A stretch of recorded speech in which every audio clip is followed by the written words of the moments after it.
Hello guys, welcome to my channel. हम कर रहे हैं चैप्टर लेजर, जिसमें हमें क्वेश्चन नंबर 16 करना है। ये क्वेश्चन नंबर 16 हमारा आज बहुत लंबा चलेगा और आई होप कि मैंने जो भी पिछली वीडियोस बनाई हैं उसमें आपको क्वेश्चन समझ में आ गए हों।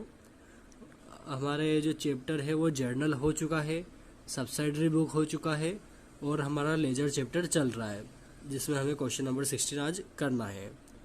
तो क्वेश्चन नंबर 16 हम जल्दी से पढ़ लेते हैं क्योंकि ये बहुत लंबा जाने वाला है। तो इसमें लिखा है mister Jain of Sagar commenced cloth business on 1 January 2017। 1 January 2017 year दे रखा है हमें। क्लॉथ का बिजनेस है, किसने स्टार्ट करा है? मिस्टर जेन ने। ठीक है, तो ईयर तो हमें दे रखा है 2017, तो हमारी एंट्री में ईयर आ जाएगा। अब सबसे पहले हम इसमें देख लेते हैं कि हमें बनाना क्या है। हमें एंट्रीज तो दे दिए, एंट्रीज तो हमें सब में देते हैं, लेकिन हमें बनाना क्या है? तो हमें बनाना यहाँ पे लिखा है प्रिपेयर जर्नल एंड लेजर। हमें दो चीज़ बनानी है, एक तो जर्नल बनानी है और एक लेजर बनानी है।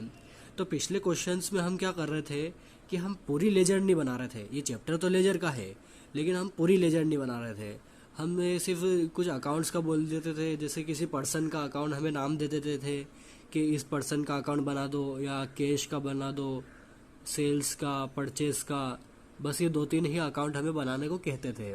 तो वो सिर्फ एक अकाउंट है, ना कि वो पूरा के पूरा एक लेजर है। वो लेजर का एक पार्ट है, ना कि पूरा लेजर। लेजर में हर एक अकाउंट खुलता है, जितनी भी एंट्रीज दी हो उन सब का एक सेपरेट अकाउंट खुलता है। और इसमें जर्नल भी बोला है, तो शुरू में हम जर्नल बनाएंगे, उसके बाद हम सबका एक सेपरेट अकाउंट खोलेंगे। यहाँ पर आपको दिख भी रहा होगा कि सॉल्यूशन में भी जो आंसर देते हैं उसमें भी यहाँ पर कितनी सारी एंट्रीज दी हुई हैं कि किस किस का क्या क्या अमाउंट आया है। तो आप इससे फिगर कर सकते हैं कि इन सबका सेपरेट अलग अलग अकाउंट खोलेगा।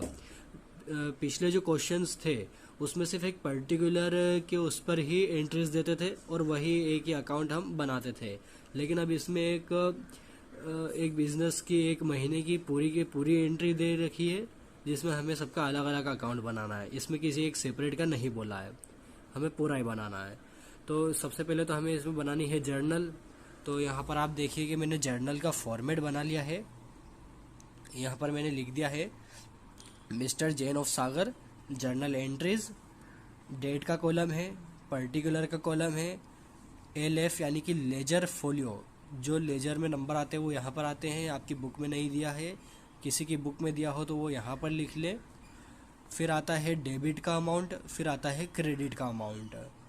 ठीक है, तो ये एक फॉर्मेट बनता है और मैं इसमें आपको एंट्रीज बताऊंगा कि कैसे बनती है। अगर किसी ने मेरा जर्नल चैप्टर नहीं देखा हो तो मैं उसकी लिंक यहाँ पर डाल दूँगा, पूरी प्लेलिस्ट है।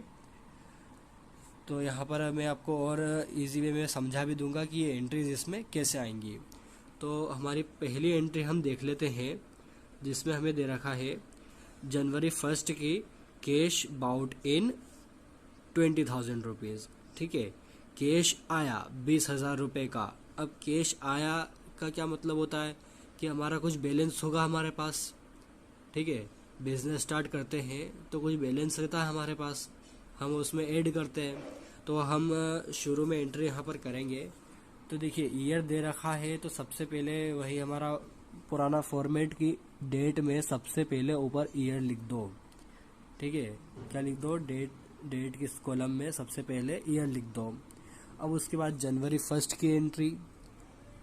ठीक है, तो जनवरी 1 की एंट्री क्या आया है हमारे पास? पिछले साल, अब ये तो जनवरी है तो पिछले महीना और पिछले साल का हमारे पास अमाउंट है। या तो ये हो सकता है, या फिर हमने इसी साल बिजनेस स्टार्ट करा। इसने क्या बोला कि इसी साल बिजनेस स्टार्ट करा है। क्या लिखा है इसने? कमेंस्ड क्लॉथ बिजनेस ऑन 1 जनवरी 2017। इसी साल बिजनेस स्टार्ट करा है, तो ये कैश बाउट इन क्या हो गया? इस साल की कैपिटल हो गई हमारी। तो हमारी कैपिटल आई। अब कैपिटल आई तो जर्नल का एक सिंपल रूल होता है कि जिसको मिल रहा है वो डेबिट यानी कि ऊपर साइड, और जिसके पास से जा रहा है वो नीचे क्रेडिट साइड। ये तो एक नॉर्मल सा रूल हो गया है इसका। लेकिन जब हम कैपिटल अपने बिजनेस में लगाते हैं, तो कैपिटल हम लगाते हैं तो हमारे पास क्या आता है, कैश आता है। तो हमें सबसे पहले लिखना है कैश अकाउंट, ठीक है, कैश आया तो कैश अकाउंट लिखा हमने, और उसके बाद यहाँ कोने में हमने लगा दिया डेबिट। ये कौन सा है, डेबिट का, ठीक है। ये सब क्या है, ये रूल है कि कैश अकाउंट लिखना है, और फिर अगर वो डेबिट का है तो यहाँ पर आखिरी में डेबिट लिखना है। फिर क्रेडिट की जो एंट्री आती है तो वो कैसे आती है कि क्रेडिट को डिनोट करते थोड़ा सा इधर साइड में लिखिएगा टू करके, टू कैपिटल अकाउंट, हमारे पास कैपिटल है तो टू कैपिटल अकाउंट। दोनों साइड 20,000, 20,000 की अमाउंट आया हमारे पास, तो ये दोनों साइड 20,000 आ गया। फिर यहाँ पर लिखाता है एक बिंग में, इसका एक डिस्क्रिप्शन दे दो छोटा सा, कि बिंग जब भी शुरुआत करो तो बिंग से करो, ठीक है। बिंग से शुरुआत करके लिखना बिंग, यहाँ पर जो क्वेश्चन में लिखा है वही लिख दीजिए आप, being cash brought in business कर दीजिए, ठीक है। ये एक छोटा सा इसका डिस्क्रिप्शन हो गया कि being cash brought in business, हमने बिजनेस में कैश लगाया, ठीक है। तो वो हमारी क्या बन गई, कैपिटल बन गई। कैश लगाया डेबिट, क्या बन गई, कैपिटल, तो वो आ जाएगा क्रेडिट में, ठीक है। तो ये हमारी पहली एंट्री हो गई। अब एंट्री होने के बाद यहाँ पर एक लाइन यूँ खींच दीजिए, एक लाइन छोड़कर लाइन खींच दीजिए, ठीक है, ताकि ये हमारी एक एंट्री का कॉलम हो जाएगा कंप्लीट। सिर्फ पर्टिकुलर में ही लाइन खींचना, इधर पूरे कहीं पे लाइन मत खींचना। तो हम दूसरी एंट्री देखते हैं। अब दूसरी एंट्री में हमें दे रखा है जनवरी 2 की डिपॉजिटेड इनटू बैंक, कितना है 12,000। बैंक में हमने 12,000 रुपये का माल जमा करा, ठीक है। एंट्री का तो यही मतलब है। तो अब यहाँ पर हम लिखते हैं, ये देखिए यहाँ पर लाइन खींची थी तो लाइन के यहाँ से ही आप स्टार्ट कर दीजिए। क्या एंट्री है जनवरी 2 की, कि बैंक में हमने 12,000 रुपये का माल जमा करा है। तो 12,000 रुपये का बैंक में माल जमा करा तो सिंपल फंडा क्या कहता है, जिसके पास गया डेबिट और बाकी दूसरा अमाउंट क्रेडिट जिसके पास से गया, ठीक है। तो बैंक में जमा करा तो गया किसके पास, बैंक में, वो भले खाता हमारा हो या फिर किसी और के, उसमें भी हम कर सकते हैं, लेकिन गया किसके पास, बैंक के पास। तो बैंक अकाउंट और इसको कर दीजिए डेबिट, फिर 2 में लिखिए। अब दिया क्या हमने, कैश दिया है ना। बैंक में जमा करा तो क्या करा हमने, कैश करा, अल्टरनेट कुछ भी तो लिखना पड़ेगा, तो कैश हमने जमा करा, तो टू कैश अकाउंट। फिर यहाँ बिंग में लिख दीजिए इसका थोड़ा सा एक्सप्लेनेशन कि being cash deposited in bank, bank में कैश डिपॉजिट करा, ये थोड़ा सा इसका डिस्क्रिप्शन हो गया। अमाउंट लिख दीजिए 12,000 दोनों साइड, ठीक है। ये हमारी दूसरी एंट्री भी हो गई। फिर से लाइन खींच दीजिए। अब उसके बाद हमारी नेक्स्ट एंट्री आती है जनवरी 9 की, जिसमें लिखा है सोल्ड गुड्स टू कुलदीप 9,000, 9,000 रुपये का कुलदीप को माल बेचा, ठीक है। यहाँ हम डेट लिख देते हैं, जनवरी 9 की एंट्री हमारी आ जाएगी।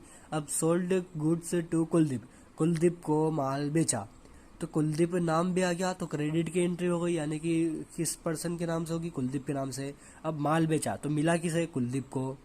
अगर कैश पे बेचते तो कुलदीप की जगह हम कैश लिखते, लेकिन कुलदीप का ही लिखा है नाम, यहाँ पर कैश का कुछ बताया नहीं है, तो कुलदीप कुलदीप डेबिट। अब ये पर्सन का नाम है इसलिए यहाँ पर अकाउंट नहीं लिखा है। टू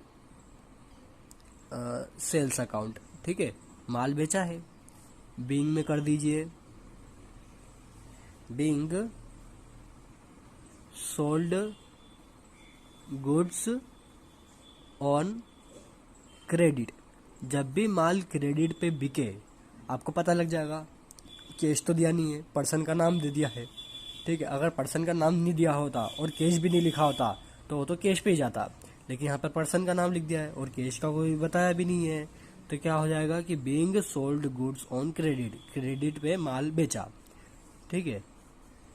कितने रुपए का माल बेचा था? 9,000 रुपए का। अमाउंट लिख दीजिए दो ही साइड, 9,000 9,000। ये थर्ड एंट्री भी हो गई। फिर आती है हमारी नेक्स्ट एंट्री जिसमें लिखा है रिसीव्ड चेक फ्रॉम कुलदीप। जनवरी 10 की एंट्री है कि कुलदीप से अब कैश कुलदीप से हमें अब क्या मिला? चेक मिला। कितने का? 8,830 का। और क्या लिखा उसके आगे? And discount allowed to him 170 rupees. तो कुलदीप से 8,830 का चेक मिल गया, यानी कि हमें रिसीव्ड हो गया, और डिस्काउंट भी हो गया 170 रुपए का। फिर उसके बाद नीचे देखिए यहाँ पर ब्रैकेट में लिखा हुआ है कि the cheque was immediately send to bank. जैसे ही वो चेक आया हमने उसे बैंक में भी डिपॉजिट कर दिया, ठीक है। तो अब अगर ये डिस्क्रिप्शन हमें नहीं देते तो इसका मतलब क्या होता कि हमारे पास चेक आया तो उसका मतलब क्या है कि हमारे पास तो कैश ही है वो। तो अगर हम किसी को चेक देते हैं तो वो एंट्री बैंक के नाम से होगी, लेकिन कोई अगर हमें चेक देता है तो हम उसकी एंट्री कैश के नाम से करते हैं। लेकिन यहाँ पर डिस्क्राइब भी कर दिया है उन्होंने कि हमने उसी दिन बैंक में जमा कर दिया है। अगर जनवरी 10 की ये एंट्री हो जाती और जनवरी 11 में वो कह देते हैं कि हमने अब बैंक में जमा करा है, तो जनवरी 10 की एंट्री तो हम कैश से ही करते हैं, फिर उसके बाद में हम एंट्री बैंक वाली करते हैं। लेकिन इसमें एक ही दिन सेम डे आया और बैंक में जमा भी कर दिया, तो वो होगी बैंक के नाम से एंट्री, ठीक है। तो अब कैश रिसीव्ड क्या हुआ? चेक हुआ है, तो और डिपॉजिट भी कर दिया उसी दिन बैंक में। तो हम यहाँ पर एंट्री करेंगे जनवरी 10 की। हमारी अब एंट्री आएगी यहाँ पर कि बैंक अकाउंट, ठीक है, बैंक में भी डिपॉजिट कर दिया। बैंक अकाउंट डेबिट किससे रिसीव्ड हुआ है? कुलदीप से रिसीव्ड हुआ है, लेकिन उसमें डिस्काउंट भी दे रखा है। तो अब डिस्काउंट दे रखा है तो डिस्काउंट मिला हमें, ठीक है। इस टाइम डिस्काउंट तो अलाउड तो हुआ, लेकिन डिस्काउंट मिला हमें, तो वो भी किस में चला जाएगा? डेबिट में चला जाएगा। फिर उसके बाद आएगा टू कुलदीप, अकाउंट नहीं आएगा, टू कुलदीप, ठीक है। अब 170 रुपये सबसे पहले यहाँ पर देखिए कि 170 रुपये का डिस्काउंट होगा। 8,830 का चेक मिला, टोटल कितना हो गया? 9,000, ठीक है। बैंक में डिपॉजिट इतने हुए, डिस्काउंट अकाउंट में 170 रुपये मिले, फिर उसके बाद टू कुलदीप 9,000 रुपये। अब आप सोच रहे होंगे कि कैश हमें मिला इतने का, माल तो ऊपर कुलदीप को हमने 9,000 का बेचा था, 170 तो क्रेडिट में आने चाहिए। तो इसलिए नहीं आए क्योंकि जब पैसा हमें मिला तो वो एक, आप ऐसा भी समझ सकते हैं कि फुल सेटलमेंट हो गया। कैश हमें मिल गया और उसके बाद डिस्काउंट भले उसने अलाउ करा हो, लेकिन डिस्काउंट रिसीव्ड तो हुआ है ना। वो भले पैसा हमारे पास नहीं आया हो, लेकिन कुछ ना कुछ एंट्री तो करना पड़ेगी हमें। तो वो इसी के साथ आता है ताकि डेबिट का बैलेंस इक्वल हो और क्रेडिट का बैलेंस भी इक्वल हो। दोनों को इक्वल करने के लिए डिस्काउंट इधर आएगा। लेकिन अब यही अगर हम पेड करते और उसमें डिस्काउंट होता तो ये कुलदीप के इसमें 2 में जाता डिस्काउंट, ठीक है। ये बात आप ध्यान रखिए। फिर उसके बाद हमारी नेक्स्ट एंट्री आती है जनवरी 13 की, पेड ऑफिस एक्सपेंसेस 50 रुपीज़। और उसी में फिर से जनवरी 13 की एक और बार एंट्री दी है, पेड स्टेशनरी एक्सपेंसेस 75 रुपीज़। अब आप चाहें तो ये दोनों एंट्री अलग अलग भी कर सकते हैं और दोनों साथ में भी कर सकते हैं। अब यहाँ पर तो एक ही दिन दे रखी है, जनवरी 13। तो मैं क्या करूँगा कि इन दोनों एंट्री को साथ में लिखूंगा। है तो दोनों पेड की, तो आपको इजीली समझ में आ जाएगी। पहले क्या है? ऑफिस एक्सपेंस, फिर क्या है? Stationery expense. मैंने यहाँ पर ये नहीं लिखा, तो यहाँ पर हम लिख देते हैं बीइंग, डिस्क्रिप्शन लिखना भूल गया मैं। यहाँ पर लिखेंगे being check received and discount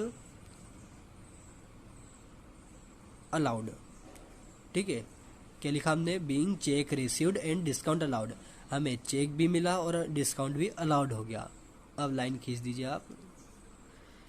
फिर उसके बाद हमारी जो जनवरी 13 की एंट्री मैं आपको बता रहा हूँ, उसमें मैं दोनों साथ में करूँगा क्योंकि एक ही दिन दे रखी है। आप चाहे तो अलग अलग भी कर सकते हैं, जैसा आपको समझ में आए।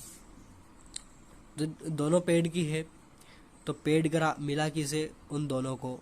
सबसे पहले था ऑफिस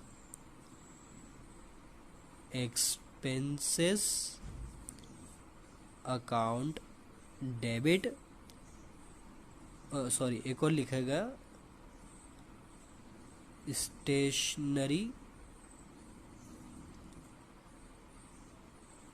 एक्सपेंसेस अकाउंट डेबिट।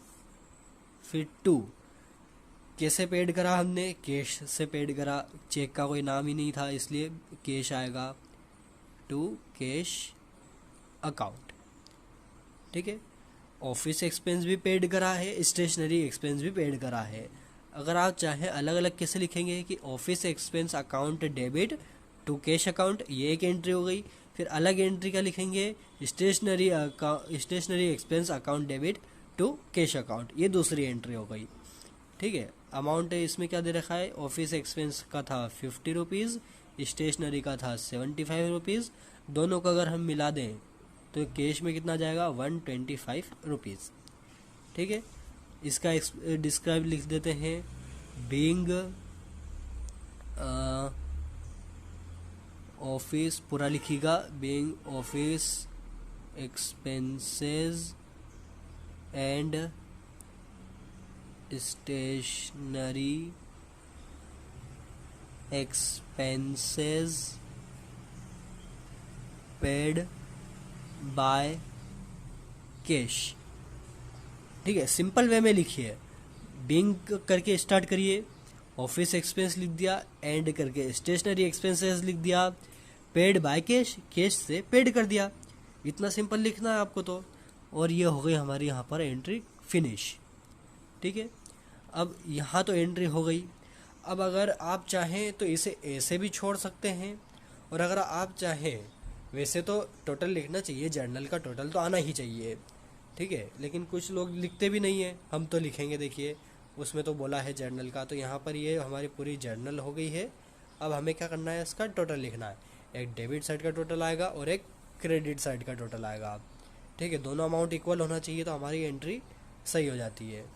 तो यहाँ पर अब हम लिखेंगे, ये देखिए ये लाइन खींच दी हमने, यहाँ पर हम लिखेंगे, या तो आप देखिए अब यहाँ पर हम ये लिखना पड़ेगा ग्रांड टोटल। ग्रांड टोटल क्यों लिखा, क्योंकि इतनी सारी एंट्री है।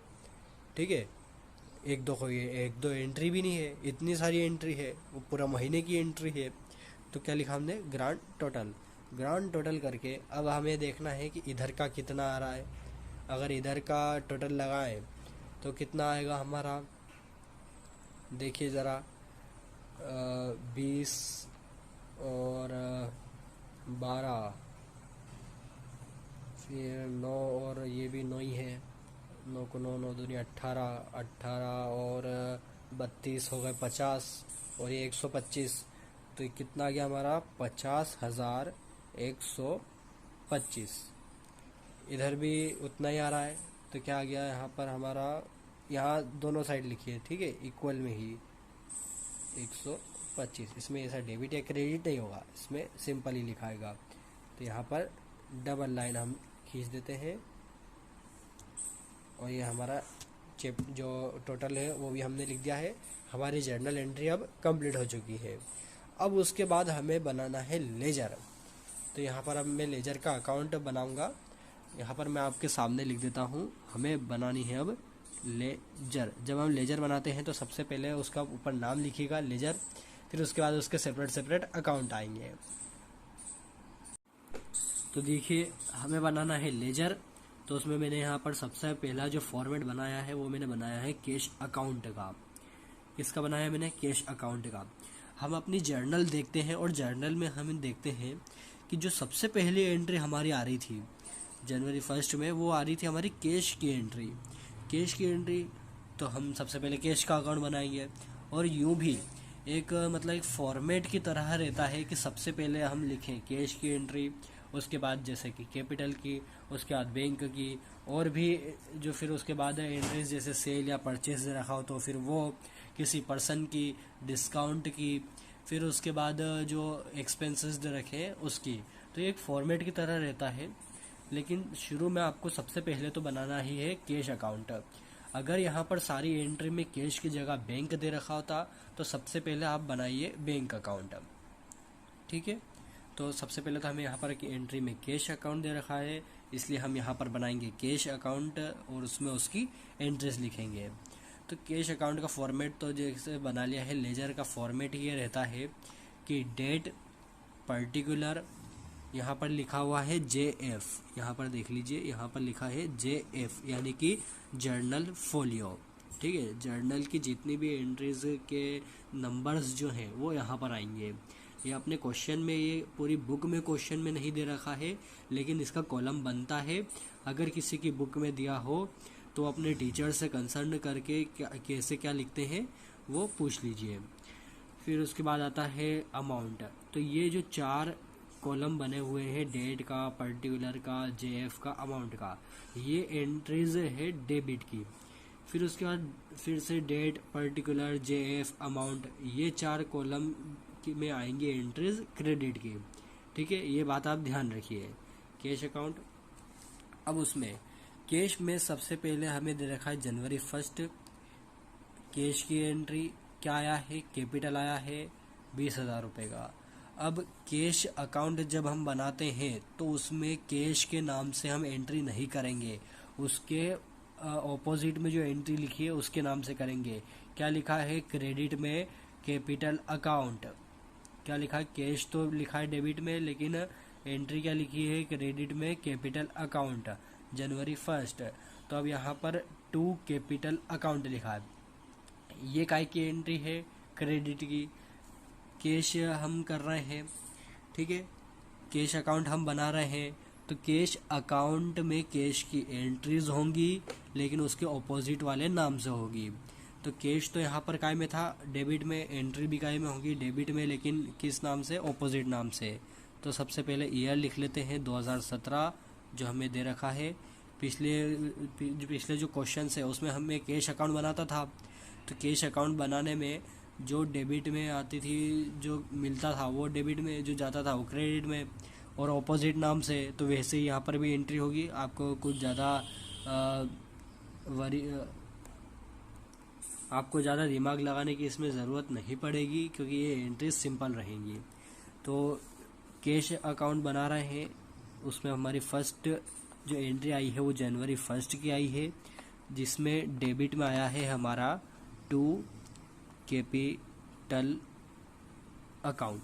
कैपिटल अकाउंट आया है कितने का, 20,000 रुपये का।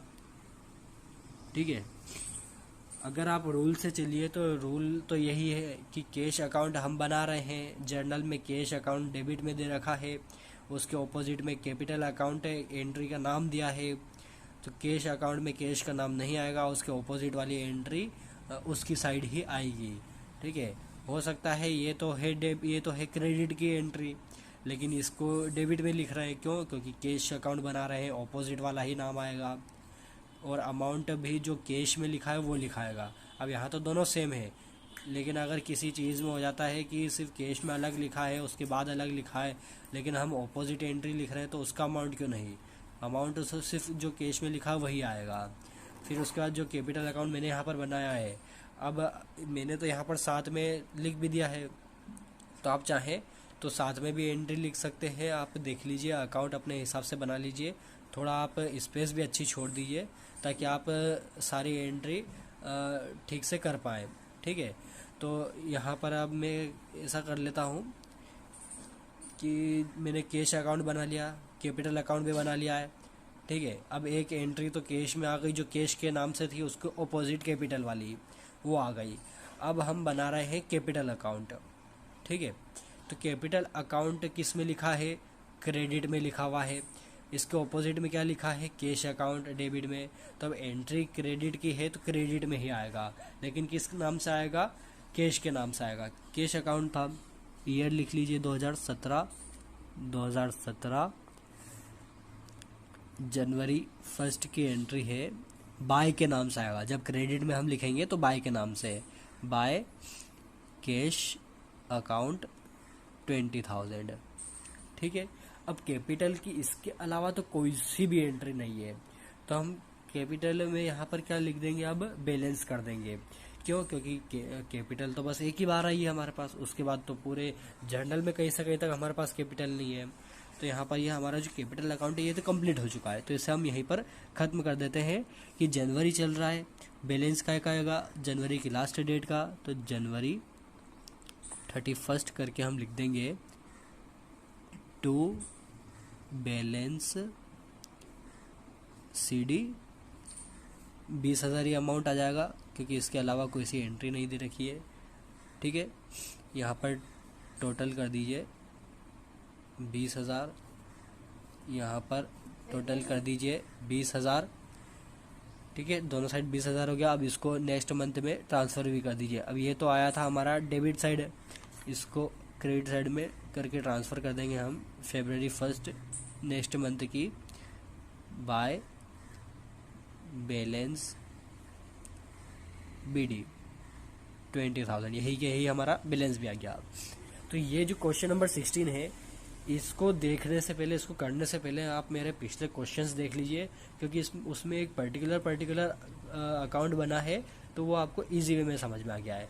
लेकिन मैं समझा रहा हूँ कि जर्नल से अकाउंट कैसे बनाते हैं, तो हो सकता है आपको थोड़ी बहुत दिक्कत आ रही हो इसमें, लेकिन इसका एक्सप्लेनेशन इसके अलावा नहीं हो सकता है, क्योंकि रूल ही है कि कैश अकाउंट बना रहे हैं तो उसके ऑपोजिट वाली एंट्री उसी साइड आएगी, लेकिन ऑपोजिट नाम से आएगी। ठीक है। कैपिटल अकाउंट बनाया तो कैपिटल अकाउंट की एंट्री ऑपोजिट वाले नाम से आएगी, लेकिन उसी की साइड आएगी और उसी का अमाउंट भी लिखाएगा। ठीक है।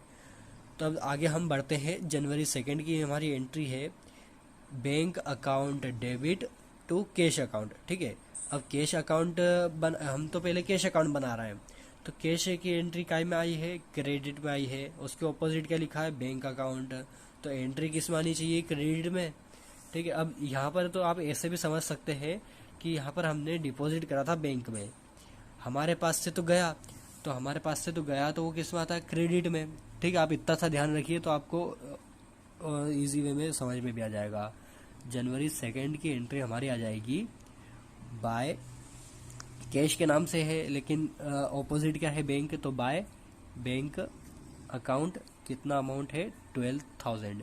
इसमें डिस्क्रिप्शन नहीं देंगे। ठीक है। ये तो अकाउंट है, तो ये जैसा बन रहा है वैसे ही बनाइए। फिर उसके बाद हमारी कैश की और एंट्री कहाँ है, हम वो देख लेते हैं। तो हम सबसे पहले कैश अकाउंट कंप्लीट कर देते हैं।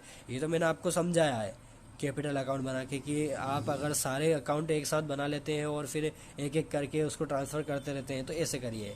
लेकिन आप चाहें तो सबसे पहले कैश अकाउंट बनाइए, जितनी भी कैश की एंट्री है पहले वो लिख दीजिए। तो हम पहले सारा पूरा कैश अकाउंट बना लेते हैं। तो हमारी जनवरी 1 की एंट्री जिसमें कैश था वो आ गया, जनवरी 2 की भी एंट्री हो गई। तो अब जनवरी 9 की एक एंट्री दी है, इसमें कहीं से कहीं तक कैश की एंट्री नहीं है, 10 के में भी नहीं है कोई सी भी कैश की एंट्री। ठीक है। ये चेक, यहाँ पर बैंक की जगह कैश आ सकता था, लेकिन चेक था, उसको डिपॉजिट भी कर दिया, तो यहाँ पर वो एंट्री नहीं आई है। फिर उसके बाद जनवरी 13 की जो लास्ट एंट्री है उसमें कैश आ गया है। देखिए उसमें क्या लिखा है, टू कैश अकाउंट, क्रेडिट की एंट्री है, उसके ऑपोजिट में 2 एंट्री दी है अलग अलग, तो दोनों लिख दीजिए। अब ये तो हमने पेड करा, यानी कि हमारे पास से तो कैश गया, आप ऐसे ही समझिए, हमारे पास से तो क्या गया, कैश गया। तो जनवरी 13 की 2 बार एंट्री आएगी, क्योंकि 2 अलग अलग नाम लिखे। ठीक है। सबसे पहले तो क्या है, बाय ऑफिस एक्सपेंस को EXP भी लिख सकते हैं, अकाउंट 50 रुपीज़ था इसका। फिर by stationery expense account 75 rupees. ठीक है। तो कैश की एंट्री अब और हमें नहीं दिख रही है, यानी कि हमारा कैश अकाउंट भी यहाँ पर ख़त्म हो चुका है। अब हम इसका बैलेंस कर लेते हैं। यहाँ का टोटल तो आएगा हमारा 20,000, लेकिन यहाँ का टोटल क्या आएगा, 12,125 रुपये। तो बैलेंस अल्टरनेटिव कहाँ पर आएगा, क्रेडिट साइड आएगा तो यहाँ पर हम जनवरी 31 जो लास्ट हमारा डेट रहती है जिसमें हम बैलेंस करते हैं, तो बाय बैलेंस CD, ठीक है, बाय बैलेंस CD। तो 20,000 में से 12,125 अगर हम माइनस करेंगे तो हमारा कितना आ जाएगा बैलेंस? 7,875 रुपये, ठीक है, आप कैलकुलेट कर सकते हैं।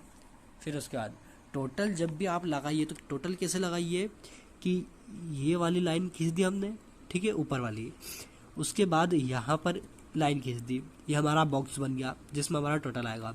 अब जो ये टोटल रहता है इसमें एक और लाइन ऊपर की तरफ खींचे, ठीक है, यहाँ नीचे मत खींचना, यहाँ ऊपर खींचना। यह एक फॉर्मेट की तरह होता है। यहाँ पर हमारा अब टोटल आएगा 20,000।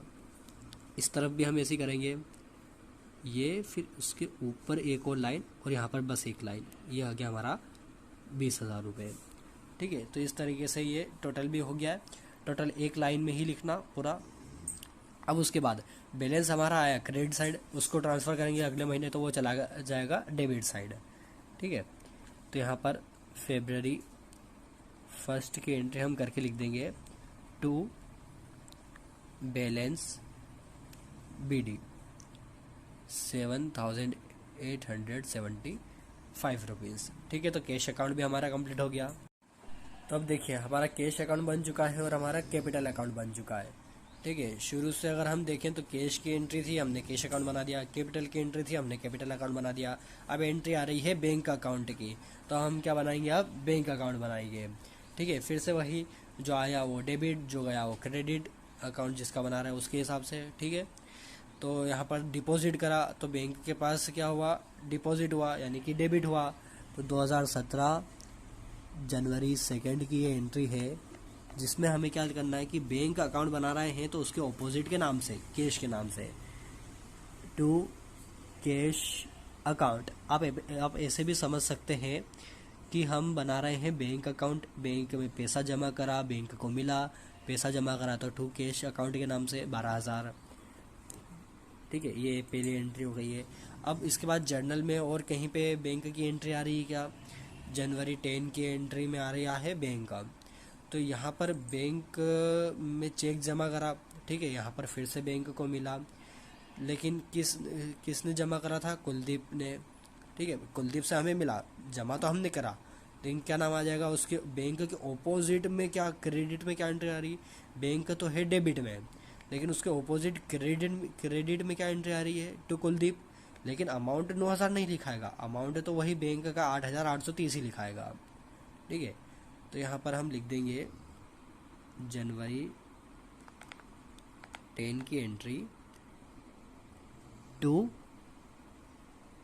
कुलदीप, ठीक है। पर्सन का नाम है इसलिए पीछे अकाउंट नहीं लगाएंगे।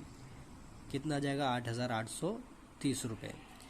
ये जो डिस्काउंट है यहाँ पर, ये जो डिस्काउंट है इसका एक अलग अकाउंट बनेगा, ठीक है। ये इसी में शो नहीं होगा, इसका अलग अकाउंट बनेगा और उसके ऑपोजिट में भी कुलदीप लिखाएगा। अभी बैंक है तो बैंक के ऑपोजिट क्रेडिट में क्या एंट्री आ रही है? कुलदीप, तो हमने कुलदीप के नाम से एंट्री कर दी 8,830। इसके बाद पूरी जर्नल में और कहीं पे एंट्री नहीं आ रही है, तो यहाँ पर हम इसका टोटल कर देते हैं अब 12,000 और 8,830। यहाँ का टोटल तो आ रहा है 20,830, ठीक है। अब इधर कोई एंट्री नहीं है तो इधर क्या हम लगा देंगे? बैलेंस। जनवरी 31 की एंट्री आ जाएगी बाय बैलेंस CD, कितने का? वही टोटल वाले अमाउंट आ जाएगा 20,830 रुपये, ठीक है। टोटल लिख देते हैं 20,830, यहाँ पर भी टोटल करके लिख देते हैं 20,830 रुपये। अब ये क्रेडिट में है बैलेंस, इसको ट्रांसफ़र करेंगे तो यहाँ पर किस में आ जाएगा? डेबिट में ये बैलेंस चला जाएगा हमारा February 1 के नाम से टू बैलेंस BD 20,830 रुपये, ठीक है। तो ये 3 अकाउंट हमारे बन गए। अब उसके बाद देखिए, अब उसके बाद हम बनाएंगे कुलदीप का अकाउंट, ठीक है। कैश हो गया, ये कैश फिर से हो गया, कैपिटल हो गया, बैंक हो गया, अब आ रहा है कुलदीप, तो अब बनेगा कुलदीप का अकाउंट। तो अब देखिए मैंने यहाँ पर बचे हुए फॉर्मेट पे बना लिए हैं। कुलदीप अकाउंट का फॉर्मेट है, सेल्स अकाउंट है, डिस्काउंट अकाउंट है, ऑफिस एक्सपेंस अकाउंट है और स्टेशनरी अकाउंट है। ठीक है, ये हमारी अब बची एंट्री है, तो इसमें मैं आपको जल्दी से अब समझा देता हूँ। कुलदीप अकाउंट अब हम बना रहे हैं क्योंकि हमारी नेक्स्ट एंट्री है कुलदीप की। तो कुलदीप के नाम से दो एंट्री दे रखी है, एक तो जनवरी 9 की और एक जनवरी 10 की। ठीक है, पहले मैं आपको समझा देता हूँ। कुलदीप को माल बेचा, मिला कुलदीप को। ठीक है, सेल्स करा, तो यहाँ पर क्या आ जाएगी, कुलदीप को, किसको मिला, कुलदीप को। ठीक है, सबसे पहले तो ईयर लिख दीजिए 2017। अब कुलदीप को मिला यानी कि जनवरी 10 टू सेल्स अकाउंट। ठीक है, सेल करा, मिला किसको, कुलदीप को, तो टू सेल्स अकाउंट 9,000 रुपये, ये एक एंट्री आ गई। फिर उसके बाद दूसरी एंट्री दे रखी जनवरी 10 में, जिसमें कुलदीप ने हमें पैसे दिए, यानी कि कुलदीप के पास से गए, तो दो एंट्री के नाम से आएगी। एक तो बैंक, क्योंकि उसने चेक दिया था। ठीक है, और फिर डिस्काउंट भी मिला, तो डिस्काउंट के नाम से भी आएगी। तो कुलदीप तो है, उसके ऑपोजिट की दो एंट्री हम लिखेंगे। तो वो कुलदीप के माल से कुलदीप के पास से तो पैसा गया, तो एंट्री आ जाएगी क्रेडिट में।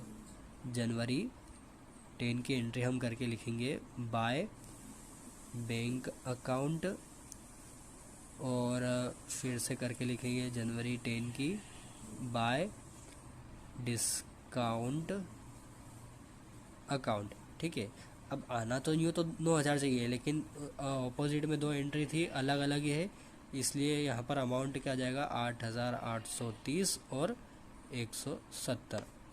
ठीक है, तो ये हमारी एंट्री यहाँ पर ये हो गई है। अब मेरा ऐसा मानना है कि कुलदीप के इसमें दो एंट्री दे रखी है और ये दोनों अमाउंट क्या हो गए हैं, इक्वल। ठीक है, यहाँ पर भी 9,000 हो गया, यहाँ पर भी इन दोनों को मिलाएंगे तो 9,000 हो गया। अब इसका बैलेंस करने की तो हमें ज़रूरत ही नहीं है, यहाँ पर क्या बैलेंस आएगा ही नहीं, क्योंकि इधर भी इक्वल है, इधर भी इक्वल है। तो यहाँ पर डायरेक्ट अब लिख दीजिए डबल अंडरलाइन में टोटल 9,000। अब जब यहाँ पर बैलेंस आया ही नहीं, तो अगले महीने उठ के भी नहीं जाएगा, तो यहाँ पर नेक्स्ट मंथ में ट्रांसफ़र करने की भी एंट्री नहीं आएगी। यहाँ पर दोनों साइड इक्वल हो गए, तो ये अकाउंट यहीं पे ख़त्म हो गया। अब उसके बाद कुलदीप के बाद हमें अब बनाना है सेल्स अकाउंट। तो अब देखिए सेल्स के इसमें, सेल्स तो क्या था, क्रेडिट था, इसके ऑपोजिट में क्या आ गया, डेबिट, कुलदीप। ठीक है, तो सेल्स के इसमें तो एंट्री किधर जाएगी, क्रेडिट साइड में। 2017 जनवरी 9 की एंट्री आ जाएगी। अब देखिए यहाँ पर भी आप ऐसे कर सकते हैं कि टू सेल्स था कुलदीप के अकाउंट में, अब सेल्स बना रहे हैं तो बाय कुलदीप आ जाएगा, तो बाय कुलदीप। पर्सन का अकाउंट है इसलिए नाम नहीं लिखेंगे, पर्सन का अकाउंट है इसलिए अकाउंट नहीं लिखेंगे। फिर उसके बाद यहाँ पर क्या आ गया, 9,000। अब दूसरे में तो हम क्या करते थे कि जब बैलेंस आता था तो उसे बैलेंस सीडी करके लिखते थे। ये हमारा क्या है, सेल्स अकाउंट है। सेल रिटर्न, परचेस रिटर्न, इसका जब हम बैलेंस करते हैं तो आता है हमारा ट्रेडिंग अकाउंट के नाम से। अब इसके ऑपोजिट में यहाँ पर बैलेंस आएगा हमारा, तो जनवरी 31 में जो बैलेंस हम करके लिखेंगे उसका नाम आता है टू ट्रेडिंग अकाउंट। ठीक है, ट्रेडिंग अकाउंट के नाम से 9,000 रुपये टोटल लिख दीजिए, क्योंकि अब इसके अलावा सेल्स की कोई एंट्री नहीं है। ये आ गया 9,000। ठीक है, अब यहाँ पर सेल्स अकाउंट की भी एंट्री ख़त्म हो गई है। यहाँ पर भले ही ये बैलेंस आया हो, यहाँ पर नीचे ब्रैकेट में भी कर दीजिएगा ट्रांसफ़र। ठीक है, ये ट्रांसफ़र अमाउंट है। तो जब sales account, sale return, purchase return, इनका जो बैलेंस आता है वो आता है ट्रेडिंग अकाउंट के नाम से, और ये अगले महीने में ट्रांसफ़र नहीं होता है, इसी अकाउंट पे ये अगले महीने में ट्रांसफ़र नहीं होगा। ठीक है, बस हम लिख दें ट्रांसफ़र, क्योंकि ये डायरेक्ट ये वाला जो अमाउंट है ये उठकर जाएगा हमारा फाइनेंशियल अकाउंट में। जब हम ट्रेडिंग अकाउंट बनाएंगे तो ये अमाउंट उसमें जाएगा, इसलिए इसे अगले महीने में ट्रांसफ़र करने की ज़रूरत नहीं है। फिर उसके बाद यहाँ पर हमने बैंक अकाउंट हो गया। अब आता है डिस्काउंट अकाउंट, ठीक है। तो डिस्काउंट अकाउंट ये वाला कौन सा है, अलाउड। क्या हुआ है, डिस्काउंट अलाउड हुआ है, कितने का, 170 रुपये का। तो यहाँ पर जब एंट्री आएगी डिस्काउंट अकाउंट में, डिस्काउंट अलाउड में जब एंट्री आएगी तो आएगी वो डेबिट साइड। क्यों, यहाँ पर देख लीजिए कि डिस्काउंट अकाउंट लिखा है डेबिट में, तो उसकी एंट्री भी डेबिट में आएगी, लेकिन उसका ऑपोजिट क्या लिखा है, कुलदीप, लेकिन अमाउंट तो 170 ही आएगा, ठीक है। 2017 जनवरी 10 की एंट्री किस नाम से आ जाएगा, कुलदीप के नाम से, टू कुलदीप, ठीक है, 170 रुपये। अब इसका बैलेंस करेंगे तो इसका जो बैलेंस है, इसका बैलेंस जाएगा हमारा किस नाम से, प्रॉफिट एंड लॉस से, ठीक है। तो जनवरी 31 इसके ऑपोजिट में एंट्री होगी बैलेंस की। तो अब क्योंकि इधर तो एंट्री खत्म हो गई, इधर अब कुछ और दे नहीं रखा है लिखने का। अगर रिसीव्ड होता, डिस्काउंट अगर रिसीव्ड होता तो वो क्रेडिट में होता, लेकिन डिस्काउंट अलाउड हुआ है तो वो डेबिट में हुआ है। जनवरी 1 में हम लिखेंगे बाय P&L, यानी कि प्रॉफिट एंड लॉस अकाउंट। मैंने तो यहाँ पर शॉर्ट में लिखा है, फुल लिखेगा इसका नाम, कि by profit and loss account, ठीक है। 170 रुपये, ये भी ट्रांसफ़र नहीं होगा अगले महीने में, इसका भी यहाँ पर टोटल लिख दीजिए 170, इधर भी 170। ये अमाउंट का जाएगा प्रॉफिट एंड लॉस अकाउंट में, ठीक है। बैलेंस CD और बैलेंस BD हम कब करते हैं, या तो हम एसेट का बैलेंस निकाल रहे हों, कैश का, कैपिटल का, ऐसी चीज़ें जो हमारी एसेट हो, बैंक का, ये सारी जब हम इसका बैलेंस करेंगे तो आएगा बैलेंस CD या बैलेंस BD। जब हम किसी एक्सपेंस को लिखते हैं, जैसे कि डिस्काउंट हमारा एक्सपेंस है, ये हमारा एक और एक्सपेंस आएगा ऑफिस एक्सपेंसेस, ये स्टेशनरी एक्सपेंसेस, तो इनका जो बैलेंस जाएगा वो जाएगा P&L अकाउंट में, ठीक है। और जो हमारा ट्रेडिंग का साधन है, जो गुड्स हम बेचते खरीदते हैं, वो आएगा हमारा ट्रेडिंग अकाउंट के नाम से। ये 3 बैलेंस हम बनाते हैं। अब उसके बाद हमारा आ रहा है ऑफिस एक्सपेंसेस, क्योंकि यहाँ पर देखिए एंट्री अब 2 ही बची, एक तो ऑफिस एक्सपेंस की और एक स्टेशनरी एक्सपेंस की। दोनों के ऑपोजिट में लिखा है कैश, तो ऑपोजिट एंट्री के नाम से होगी, दोनों है डेबिट की, लेकिन नाम क्या आएगा, कैश का। तो देखिए यहाँ पर लिख दीजिए 2017 क्या दे रखा, ऑफिस एक्सपेंसेस एंट्री किस में आई थी, डेबिट में, जनवरी 13 लास्ट एंट्री आएगी टू कैश के नाम से, टू कैश अकाउंट, इसका था 50 रुपये। अब इसका बैलेंस चला जाएगा जनवरी 31 बाय P&L अकाउंट में, ठीक है, 50 रुपये टोटल लगा दीजिए, 50।